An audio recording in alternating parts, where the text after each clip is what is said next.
Quello che dobbiamo fare è raccogliere tutta la frutta e la verdura marcia che possiamo poi fare un cuscino di frutta e verdura marcia. السلام عليكم ورحمة الله وبركاته. الجزء الثالث من فيلم تراش. بعد ما شفنا أول جزئين من الفيلم جه الدور دلوقتي على الجزء الثالث اللي هنحاول فيه نركز أكتر على الجمل وعلى الكلمات. خلونا نبدأ على طول مع بعض. Quello che dobbiamo fare è raccogliere tutta la frutta e la verdura marcia che possiamo poi fare un cuscino di frutta e verdura marcia. لما أكون بتفرج وأسمع كلمة زي مارتشو واللي معناها متعفن بايظ صلاحيته خلصت، فمثلا بنقول لا ميلا اي مارتشا، لا ميلا اي مارتشا، questo pane e marcio، questo pane e marcio. واللي لو عاوزين نكون دقيقين أكتر هنبدأ نستخدم كلمات تانية مع باقي الأكلات أو مع باقي الحاجات، زي مثلا الصورة اللي قدامنا مارتشو بنستخدمها مثلا مع الفاكهة.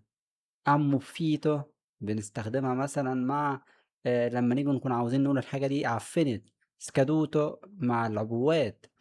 andato a male دي عامة شوية بنقدر نستخدمها في حاجات كتير. رانشيدو لمّا نقول الحاجة دي مثلًا ريحتها اتغيّرت فريحتها بقى زي ما بنقول زنخة أو ريحتها بقى إيه زنخ. abbassito ودي بنستخدمها مع الفردورة نقول l'insalata è abbassita. الخس إيه دِبِل.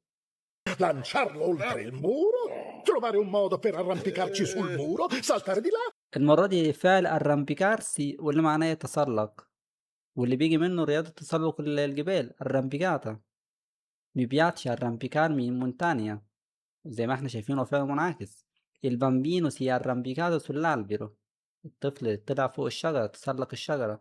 E atterrare sul cuscino marcia, e atterrare sul cuscino marcia. يمكن عكسها شوية في الجملة أو التعبير اللي احنا سمعناه في الفيلم atterrare اللي هي جاية من terra يعني يهبط ينزل، وعكسها هو فعل decollare اللي معناه يقلع أو ينطلق. يبقى كده معانا حاجتين il decollo و l'atterraggio. فبنقول l'aereo è atterrato alle 10. طيارة هبطت الساعة 10. Il volo è decollato in orario. الرحلة طلعت في ميعادها. Avresti dovuto essere una cassetta per gli ortaggi perché sei una zucca. ortaggi زي ما شفنا برضو نرجع للأصل بتاعها نلاقي إن هي جاية من أورتو اللي معناها حديقة خضروات، فبالتالي أورتاجو يعني فردورة يعني خضروات. بستخدمها عشان أدل هنا على الخضار نفسه كالمصدر اللي جاي منه، إنما لو في السوبر ماركت فبستخدم طبعا إيه كلمة فردورة. Ora molla quella schifezza disgustosa. Ora molla quella schifezza disgustosa. مولاري طبعا أول حاجة تيجي في بالنا هي نون مولاري معي، هي اللي بتيجي في بالنا على طول واللي معناها اوعى تستسلم. وهنا يمكن معناها يسيب يترك يفك حاجة، زيها شوية زي الشعر مولا لاكوردا.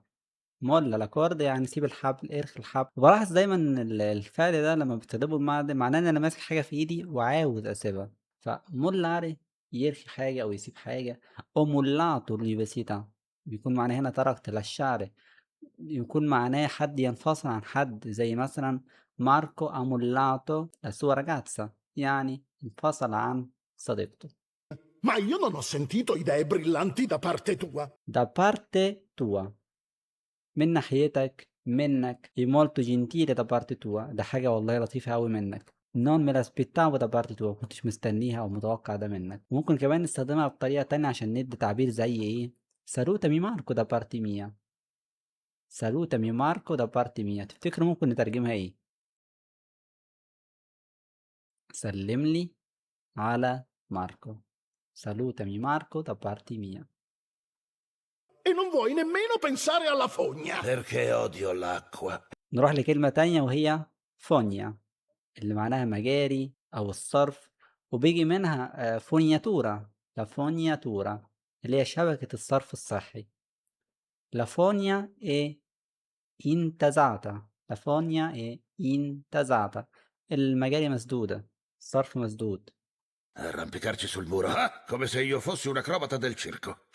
واحد من أهم التعبيرات اللي معانا النهاردة come se io fossi.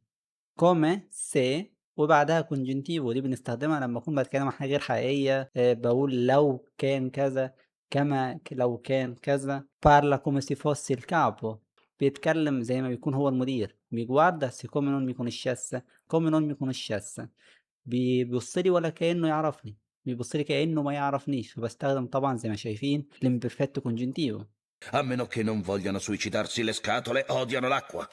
أما a meno che non وبعدها congiuntivo برضه بنستخدمه معناه إلا لو، في حالة، بس لو حصل كذا، في الحالة الوحيدة.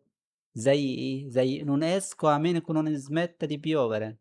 non esco a meno che non smetta di piovere. مش هاخرج إلا لو المطر بطل يقف. يبقى دي الحالة الوحيدة اللي أنا هاخرج فيها إن المطر يبطل إن الدنيا تبطل تمطر. non lo farò a meno che tu non mi aiuti. non lo farò a meno che tu non mi aiuti. مش هاعمله إلا لو ساعدتني. واخدين طبعًا إن النون هنا ممكن ما نلاقيهاش ليها معنى أوي، ولكن هي بتدي senso rafforzativo enfasi للجملة بتاعتنا، ممكن نشيلها وممكن نحطها. وباتكلم طبعًا عن النون التانية اللي هي قبل mi aiuti. non lo farò a meno che tu non mi aiuti. نقف كده النهارده، عاوزكم تكتبوا لنا في الكومنتات واحدة من التعبيرات اللي شفناها واستخدموها في جملة، وقولوا لنا إيه الكلمة الجديدة اللي اتفاجئتوا بمعناها النهارده. buon studio e alla prossima.